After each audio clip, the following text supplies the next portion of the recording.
yourself in the holy faith. അതിവിശുദ്ധ വിശ്വാസത്തിൽ നിങ്ങളെ പണിതെടുക്കുക. Which means അതിന്റെ അർത്ഥം there is already faith in you. Build on it.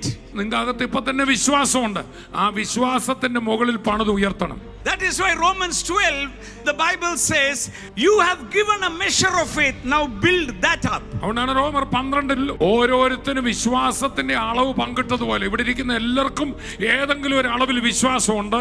പക്ഷെ അതിന്റെ മുകളിൽ വചനം വെച്ച് പണിത് ഉയർത്തേണ്ടത് അവരവർ തന്നെയാണ്. Praying in the Holy Spirit. അതിന് പറ്റിയിരിക്കുന്ന പദ്ധതി ആത്മാവിൽ പ്രാർത്ഥനയാണ്. I have a foundation. എന്റെ അകത്തൊരു അടിത്തറയുണ്ട്. And I am building on that. ഞാൻ ഈ അന്യഭാഷ പറയുമ്പോൾ ഞാൻ അതിന്റെ മുകളിൽ എന്തോ ഒരു വലിയ ഗോപുരം പോലെ കെട്ടിപ്പൊക്കുകയാണ്. I have been given divine health. എനിക്ക് സ്വർഗീയമായ ആരോഗ്യം തന്നിട്ടുണ്ട്. I have been given prosperity. എനിക്ക് ദൈവികമായ സമൃദ്ധി തന്നിട്ടുണ്ട്. Oh, I am building on it. ഞാൻ അതിന്മേൽ പണിത് ഉയർത്തുകയാണ്. Oh, I will not be distracted by anything. ഞാൻ മറ്റേ എന്തെല്ലാം പ്രതിസന്ധി വന്നാലും അതൊന്നും എന്നെ ബാധിക്കില്ല. Because I know.